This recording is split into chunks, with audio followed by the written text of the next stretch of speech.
Assalamualaikum warahmatullahi wabarakatuh. Salam sejahtera untuk kita semuanya.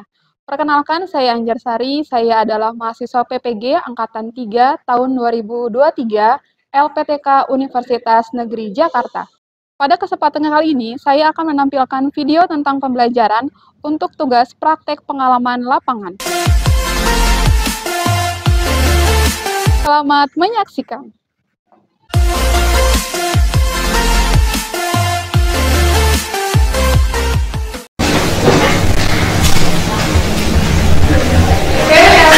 Assalamualaikum warahmatullahi wabarakatuh. Waalaikumsalam warahmatullahi wabarakatuh. Oke, semuanya gimana kabarnya, sehat? Sebelum kita mulai pembelajaran, alangkah baiknya kita berdoa terlebih dahulu ya. Silakan pimpin doa. Siapa yang pimpin doa? Mana? Pimpin doa, mana? Yuk kita masuk pelajaran, alangkah baiknya kita berdoa dimulai. Anak-anakku sekalian, hari ini kita akan melanjutkan lagi pembelajaran kita ya. Ini masih terkait dengan materi yang sama, yaitu tentang teknologi digital. Tapi sebagian yang akan kita bahas itu adalah tentang prinsip kerja digital ya. Oke, sebelumnya saya mau cek dulu kehadiran siapa yang tidak hadir hari ini. Ada siapa? Reva ya? Ya, Reva aja ya. Berarti yang tidak ada satu orang ya. Oke, sekarang kita sebelum memulai pembelajaran ya, ini ada video dulu yang harus kita simak ya. Silakan simak video. Halo teman-teman, pada video kali ini kami akan menjelaskan tentang teknologi digital, dunia marketing, dan digital marketing. Selamat menonton! Teknologi digital dalam dunia marketing. Apa itu teknologi digital? Berikut beberapa kelebihan dari digital marketing. Dengan menggunakan media online, hasil dari kegiatan pemasaran dapat langsung diketahui. Hal ini merupakan salah satu faktor utama yang menarik para pebisnis untuk menggunakan digital marketing sebagai sarana promosi produknya. Ya, udah sampai dulu ya videonya. Nah, jadi tadi pemanfaatan teknologi digital bisa dimanfaatkan untuk dunia marketing. Oke, nah tapi dunia marketing digital itu kan memberikan dampak positif, tapi juga memberikan dampak negatif. Nah, apa dampak negatifnya? Sekarang ini kan sedang ramai berita di Tanah Abang ya. Tahu Tanah Abang nggak? Siapa yang mau belanja Tanah Abang? Atau pertamanya siapa? Nah, di Tanah Abang itu kan banyak sekali penjual yang menawarkan barang-barang terutama baju ya, terutama baju. Dan itu adalah salah satu pasar terbesar se-Asia Tenggara yang khusus menjual baju-baju ya atau pakaian. Nah, tapi sekarang karena ada digital marketing itu sekarang jadi mulai sepi ya. Berarti itu kan memberikan dampak yang negatif ya. Pemirsa, Pasar Tanah Abang Blok B Jakarta Pusat kini sepi pembeli. Beragam faktor diduga menjadi sebab sepinya pasar terbesar di Asia Tenggara ini, salah satunya yakni persaingan dagang dengan platform online atau e-commerce. Operasional tidak berimbang dengan pemasukan. Persaingan dagang dengan platform e-commerce membuat pedagang konvensional gigit jari. Ya gimana ya caranya pemerintah bikin kebijakan biar offline sama-sama rame juga gitu kan. Dari Jakarta, Anissa Septiarani dan Dandi Bernadi, iNews melaporkan. Nah, jadi itu ya videonya. Coba saya mau tanya nih ke kelompok 1 sampai kelompok 5 ya. Tadi pemanfaatan teknologi digital bisa diaplikasikan untuk apa aja? Manfaat dalam kehidupan sehari-hari bisa aja diantaranya. Pemanfaatan teknologi digital untuk kehidupan sehari-hari apa aja tadi? Apa? Edukasi, kemudian apa lagi? Ekonomi, terus industri, kemudian apa lagi? Yang belum dunia yang biasa kalian bawa sini, kalau misalnya kita berjalan jauh ya dari satu kota ke kota lain yaitu transportasi, terutama di pesawat terbang, ya. Oke. Ini kemarin materi yang kemarin bahas merupakan sistem perhitungan cepat, ya. Dan dia menggunakan informasi nilai-nilai yang numerik, di mana kodenya itu terdiri dari dua angka, yaitu angka 0 dan angka 1 atau dikenal sebagai bit atau binary digit, ya. Dua angka ini adalah 1 dan 0 dan digunakan dalam dunia digital. Angka 1 artinya apa? On, artinya on. Kalau angka 0 berarti artinya on atau tidak, ya.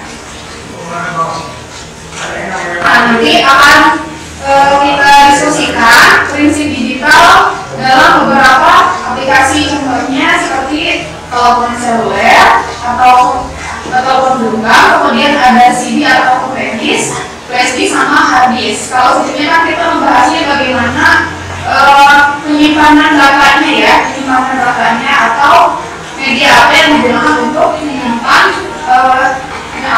file dalam bentuk digital. Nah, yang sekarang kita akan bahas adalah bagaimana prinsip kerjanya dari keempat aplikasi tersebut. Ada telepon seluler, kemudian ada CD, ada flash disk, dan ada hard disk, ya. Nah, kemudian untuk tujuan pembelajaran kita, ya, yang pertama adalah peserta didik dapat menganalisis prinsip kerja sistem digital, terutama untuk telepon seluler, CD atau flash disk, dan hard disk. Kemudian peserta didik dapat menggeneralisasi prinsip kerja sistem digital, terutama untuk telepon seluler, CD, flash disk, dan hard disk. Dan peserta didik dapat memberi argumen dari memberikan pendapat, ya, tentang aplikasi teknologi digital dalam kehidupan sehari-hari, ya. Nah, sekarang di meja kalian kan sudah ada LKPD, ya, sudah ada LKPD. Kemudian sekarang kita akan bekerja secara berkelompok, ya. Kelompoknya sudah dibentuk, ya, sudah kelompoknya sudah kelompok yang heterogen, ya, atau kelompok campuran. Nah, sekarang silakan kalian kerjakan LKPD yang sudah saya berikan di setiap kelompok. Nah, di situ ada permasalahan yang harus kalian, pertama harus kalian analisis, ya, analisis bagaimana cara pemecahan masalahnya dari masalah yang disajikan pada LKPD. Kemudian yang kedua ada kegiatan harus membuat skema. Tahu skema nggak? Skema itu semacam gambaran, ya, gambaran atau banyak alur, ya, semacam alur kerja dari telepon genggam, ya. Kemudian ada lagi untuk menganalisis grafik, kemudian ada menganalisis tabel, ya. Nah, itu silakan didiskusikan bersama kelompoknya, ya. Dan ada juga untuk mendiskusikan kelebihan serta kekurangan aplikasi teknologi digital dalam kehidupan sehari-hari, ya. Nanti akan dinilai kemampuan berpikir kritis kalian seperti apa menyelesaikan LKPD-nya, ya. Silakan dikerjakan.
siapa yang udah siap presentasi?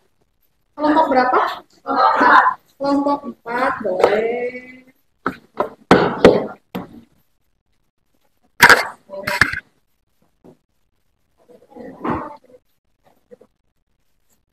Oke, yang lain silakan perhatikan ya. Kelompok 4 akan mempresentasikan hasil diskusinya. Perkenalkan, kami dari kelompok 4 yang beranggotakan 4 orang. Saya Kalista Putri Aulia dan samping saya ada Mutia, Santika, dan Azura. Di sini kami akan mempresentasikan hasil yang sudah kami kerjakan. Kami akan mempresentasikan yang akan dibahas oleh Azura terlebih dahulu.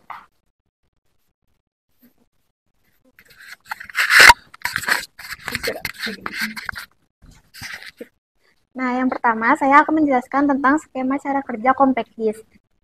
Yang pertama adalah laser lens mengeluarkan laser ke kepingan CD, lalu sinar pantulan dibaca oleh optical pickup. Setelah itu, sinyal bit diolah jadi data analog sebelum diteruskan ke amplifier sehingga dapat ditampilkan di layar monitor. Lalu yang kedua ada flash disk.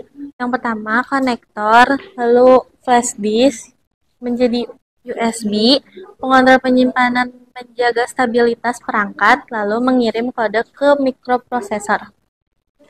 Untuk yang ketiga itu ada hard disk. Jadi material magnetik terbagi jadi miliaran area kecil. Tiap area bisa diberikan gaya magnet untuk menyimpan satu. Lalu akan menghasilkan sebuah data atau informasi. Gaya magnet yang digunakan berfungsi agar data dapat tetap tersimpan meskipun perangkat dimatikan. Lalu untuk nomor terakhir adalah kelebihan dan kekurangan. Berikut merupakan kelebihan dan kekurangan aplikasi teknologi digital dalam kehidupan sehari-hari pada bidang pendidikan.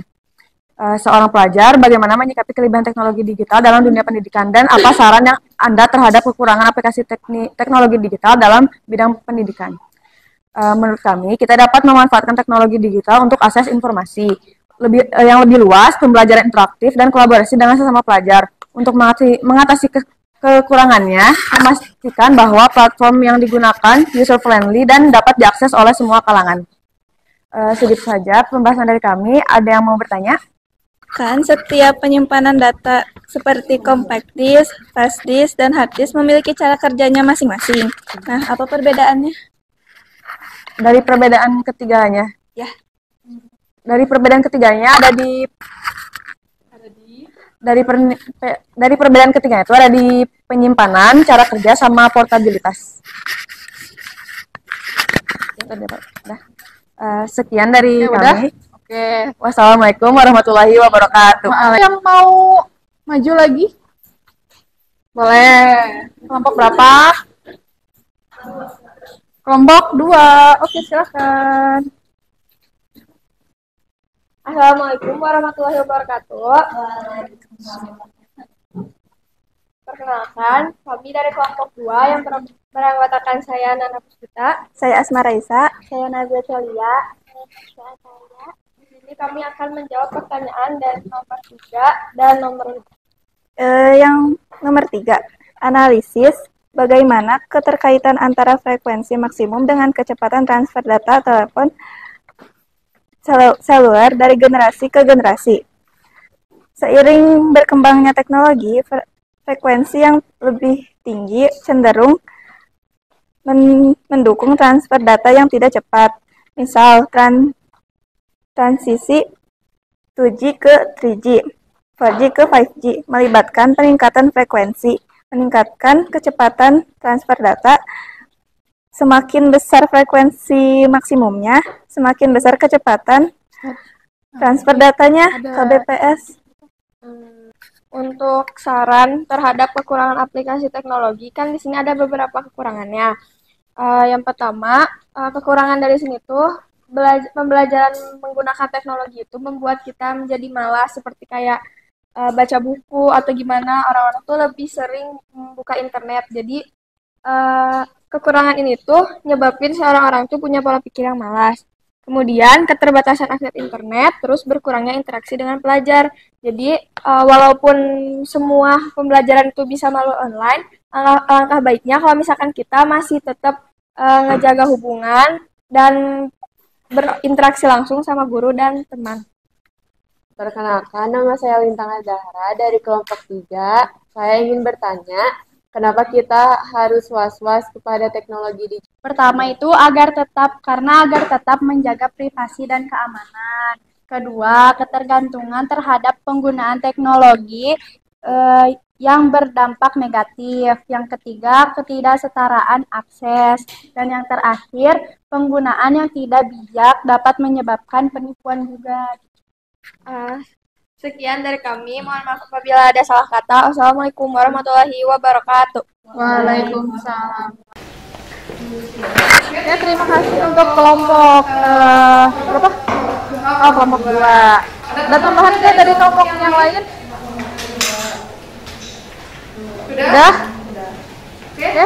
Siapa lagi yang mau tampil? Kelompok berapa? Kelompok 3. Maka silakan kelompok 3. Assalamualaikum warahmatullahi wabarakatuh. Waalaikumsalam warahmatullahi wabarakatuh. Kami dari kelompok 3 akan mempresentasikan hasil diskusi kami. Nama saya Lita. Nama saya Latisa. Menganalisis frekuensi gelombang berdasarkan perkembangan generasi. Pertanyaannya, apa yang mendasari revolusi perkembangan telepon seluler tersebut? Nah, yang mendasari revolusi perkembangan telepon seluler yaitu mikroprosesor. Apa sih mikroprosesor itu? Mikroprosesor itu yaitu chip yang mengandung transistor dan komponen lainnya yang berfungsi yang pertama bekerja sebagai pelaksana program, pengendalian sistem, serta sebagai pusat pengolah data digital. Nah, dari analisis grafik frekuensi tersebut, generasi kelima lah yang paling meningkat pesat atau generasi yang saat ini. Nah, selanjutnya skema cara bekerja dari compact disc. Jadi CD menggunakan laser saat memutar dan merekam data. Alur kecil pada permukaan CD dibaca oleh laser dan diinterpretasi menjadi suara. Terus yang kedua ada flash disk. Flash disk transfer ke port USB, terus diakses sama SO, terus dikontrol sama jadi pengontrol penyimpanan memori, terus bertugas buat menjaga kestabilan perangkat, terus mengontrol lagi, terus jadi kode mikroprosesor. Setelah menyimpan, lampu indikator menyala, berarti menandai data telah dibaca. Ada yang bertanya? Ya, siapa yang mau mengajukan? Bertiin. Perkenalkan, nama aku Santika dari kelompok 4. Di sini aku mau nanyain mengenai grafik yang kalian kerjain itu pada tahun berapa sih grafik yang kenaikan itu paling signifikan mengenai gelombang gitu. Frekuensi gelombang. Iya, frekuensi gelombang. Frekuensi gelombang pada telepon seluler ya? Iya. Ya. Nah, jawabannya adalah pada generasi kelima. Generasi kelima ini atau 5G ini itu dikembangkan pertama kali di Korea Selatan pada tahun 2019. Kenapa? Kelebihannya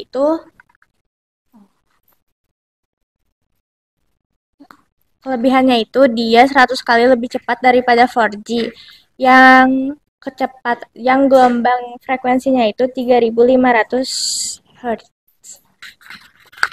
Apabila tidak ada yang ditanyakan lagi, sekian dari kami. Wassalamualaikum warahmatullahi wabarakatuh. Waalaikumsalam warahmatullahi wabarakatuh. Assalamualaikum warahmatullahi wabarakatuh. Perkenalkan, kami dari kelompok 5. Saya Nur Naila. Di sini kami akan mempresentasikan hasil diskusi kami. Di sini kami menjawab LKPD nomor 1 dan nomor 2. Yang nomor 1 itu analisis cara kerja dari masing-masing dua cara panggilan. Yang pertama itu dari telepon genggam ke telepon rumah atau kantor. Yang pertama itu ada inisiasi panggilan. Jadi pengguna telepon genggam memasukkan nomor telepon yang akan dihubungi. Lalu telepon genggam mengirim permintaan panggilan ke stasiun basis telepon terdekat.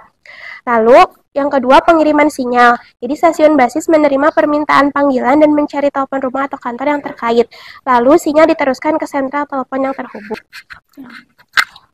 Yang ketiga ada penerimaan panggilan, yaitu pusat panggilan melakukan pemrosesan sesuai nomor tujuan. Dan yang keempat ada koneksi suara, yaitu setelah panggilan terhubung, suara dari pengguna telepon genggam dikirim melalui jaringan telekomunikasi ke telepon rumah atau kantor.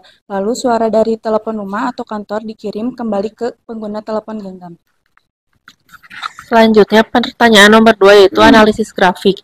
Apa yang mendasari revolusi perkembangan telepon seluler tersebut?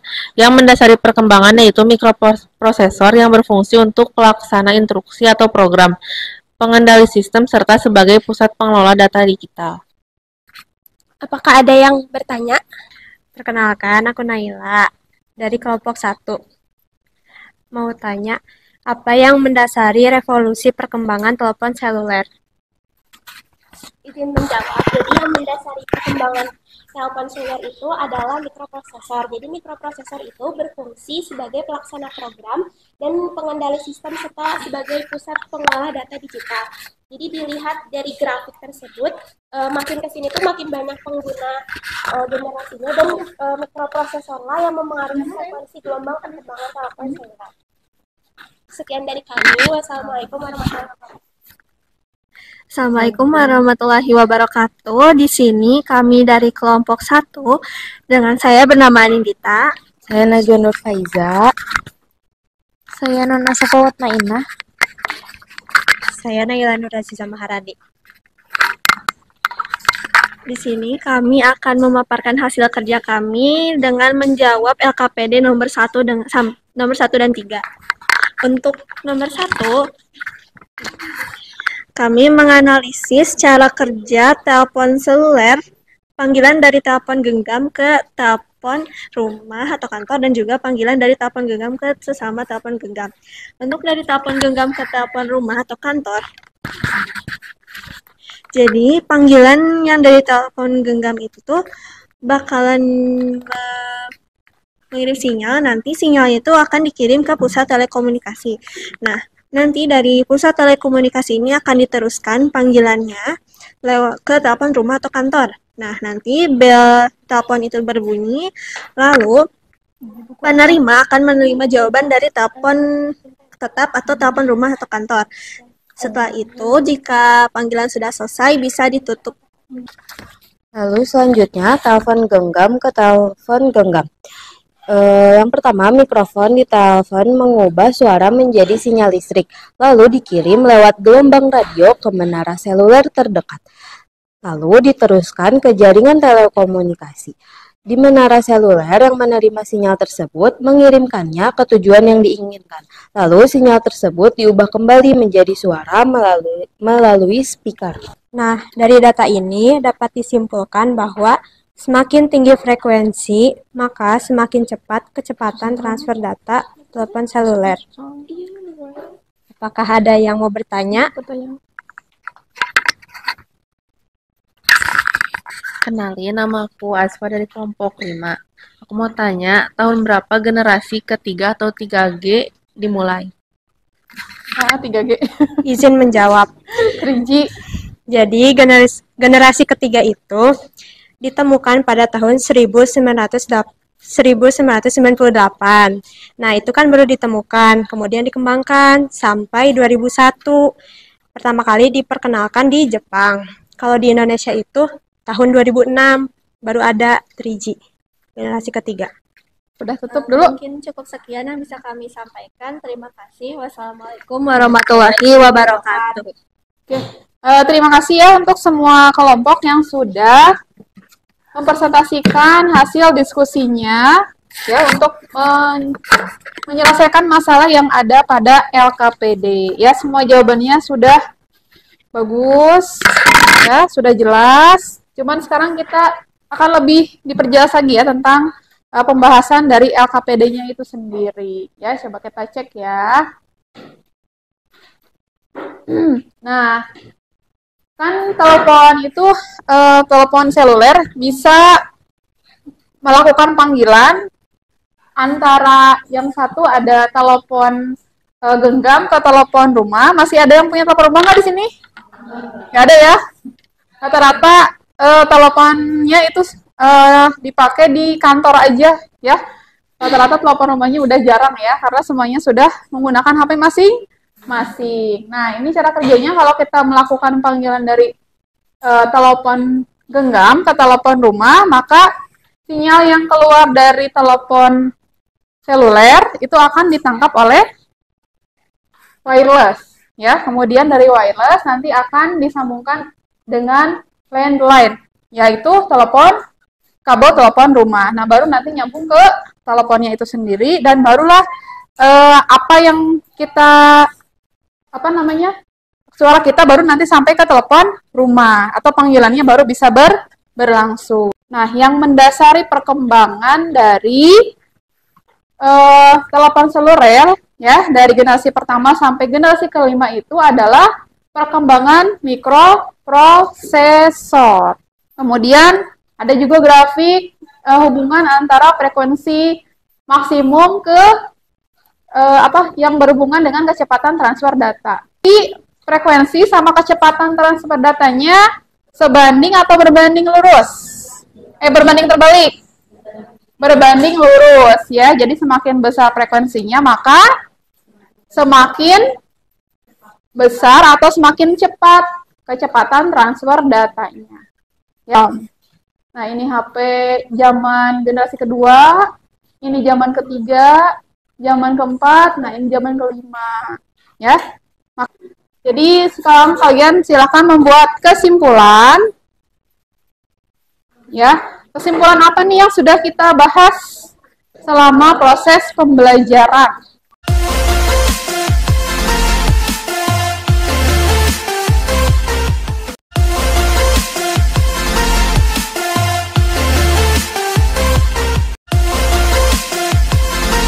Yuk kita simpulkan ya.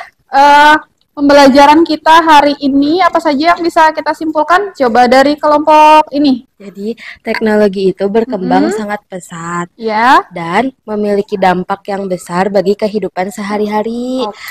Contohnya seperti di bidang industri, edukasi, transportasi, dan komunikasi.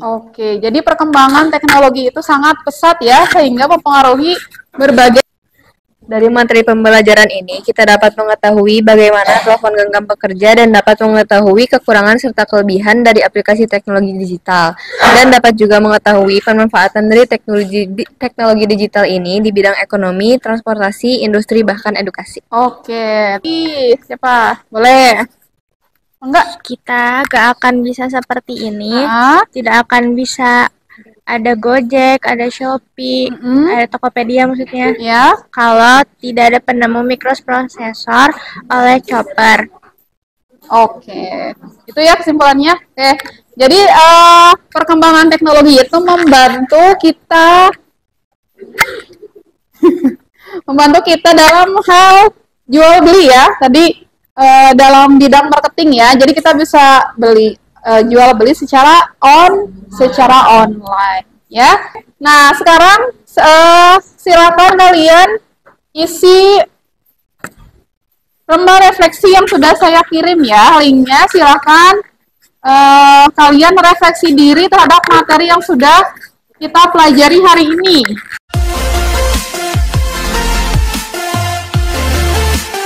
Ya, sudah semua ya mengisi lembar refleksi. Terima kasih yang sudah mengisi lembar refleksinya ya. Karena semuanya sudah tampil, sudah menjelaskan apa yang kalian diskusikan, sekarang saya mau tanya nih sama observernya. Gimana? Ustadz Yoni, tadi kan kita sudah melakukan sudah melakukan diskusi kelompok, kemudian presentasi gitu ya.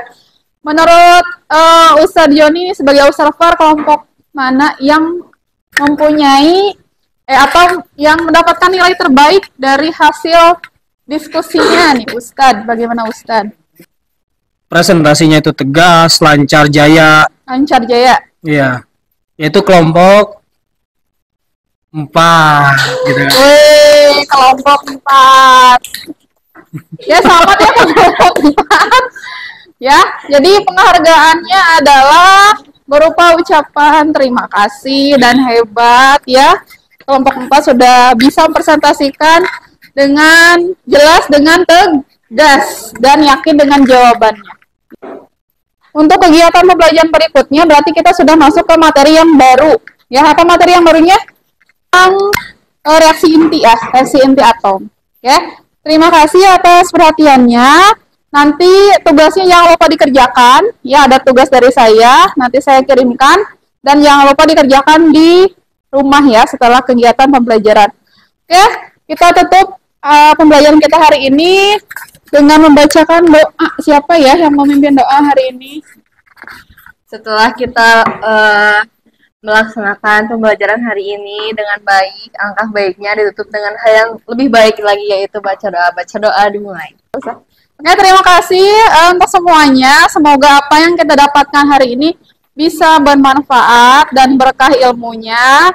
Ya, sekali lagi saya mohon maaf bila ada kekurangan dalam pelaksanaan pembelajaran kita hari ini. Wassalamualaikum warahmatullahi wabarakatuh. Waalaikumsalam warahmatullahi wabarakatuh.